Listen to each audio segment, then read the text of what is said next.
And so what is the reason why the electric motor fails on the all-power convertible BMW?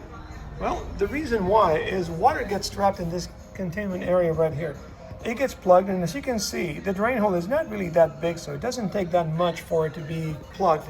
And once that happens, the motor is submerged in water, and you know that electricity and water just do not mix.